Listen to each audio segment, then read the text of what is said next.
मानस श्रृंखला में आज का विषय अपवाद। समय परिवर्तनशील है, इसी के साथ जीवन के पहलू बदलते हैं। ज्ञान की परिभाषा और विचारधारा बदलती है। हर काल पिछले काल से भिन्न होता है।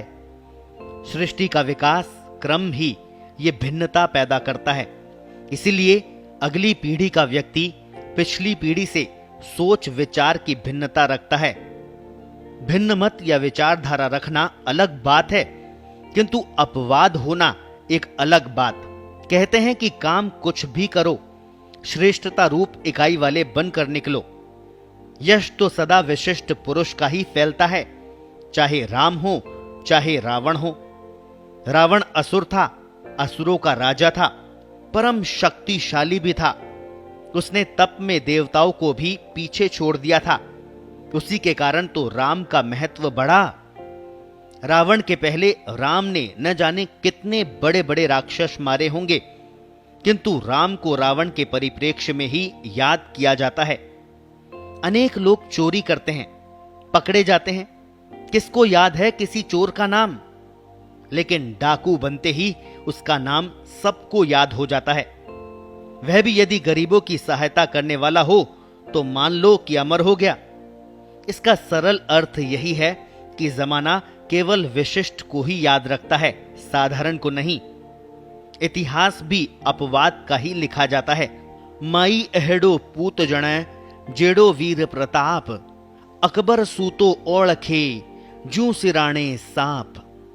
जब कृष्ण द्वारिका से अपनी पत्नियों को साथ ले कुंती से मिलने आए तो कुंती ने पत्नियों को संबोधित करते हुए कहा था, तुम लोग भाग्यवान संतानें पैदा करो, परम शूरवीर और पंडित पैदा करने की आवश्यकता नहीं है। यूं तो मेरे पुत्र भी शूरवीर हैं, अपने आप में पूर्ण शिक्षित भी हैं, किंतु देखो वे वनों में भटक रहे हैं। ये संकेत भी श्रेष्ठता की ओर ही है। यदि पुत्र की ओर लोगों की उंगली प्रशंसा में नहीं उठे तो पुत्र पैदा करने का अर्थ ही नहीं है। गुणियों में प्रथम गणना होनी चाहिए।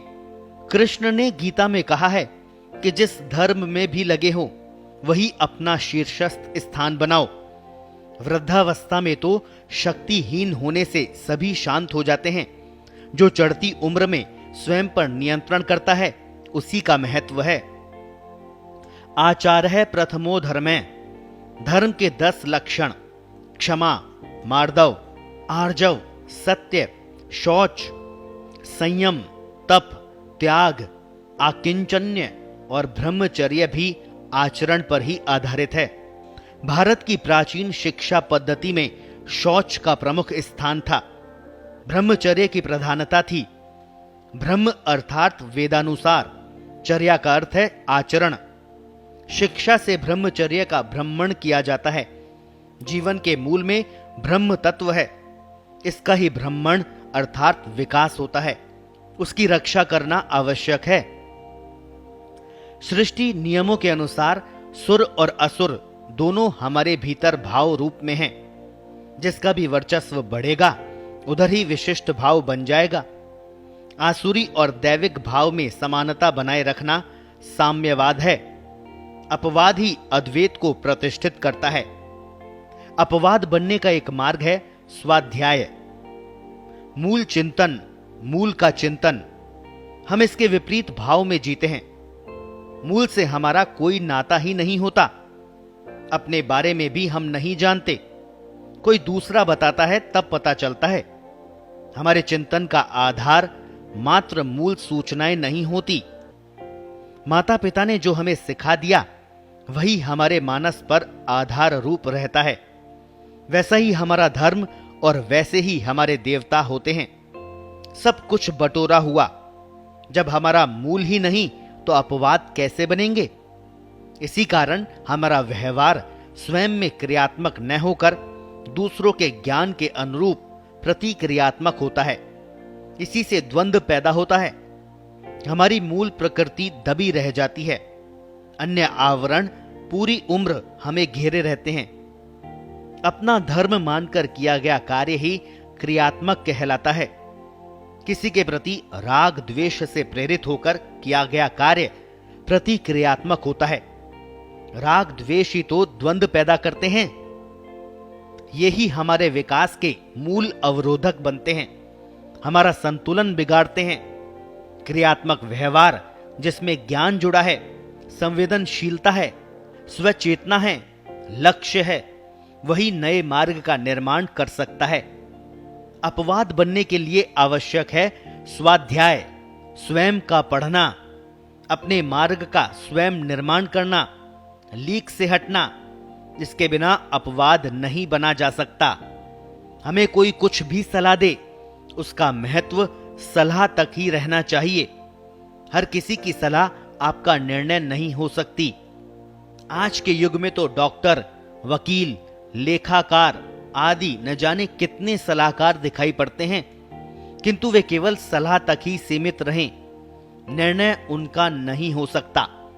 सलाह अनेक से ली जा सकती है, पर निर्णय केवल स्वयं का ही होगा। सही और गलत की जिम्मेदारी भी स्वयं पर ही लेनी होगी। परिणामों को भी हंसते हुए स्वीकार करने की तैयारी दिखानी पड़ेगी। गलत निर्णय का दोष किसी भी सलाहकार पर नहीं डाला जा सकता। स्वयं की भूमिका को ही जीवन में उतारना, स्वयं ही अपना लक्ष्य बनाकर उद्यम करना और प्रगति का नियमित आकलन करते जाना ही स्वाध्याय है। स्वाध्याय ही अभ्यास है। अभ्यासेन कौन्तेय का सूत्र ही व्यक्ति को अपवाद कोटि में स्थापित कर सकता है। जिसका चिंतन मूल होगा, ज्ञान उधार का नहीं होगा, वही शिखर पर पहुंच सकेगा। अपवाद बनना ही यश प्राप्ति का मार्ग है। यश कीर्ति ही व्यक्ति को मरने के बाद भी जीवित रखती है।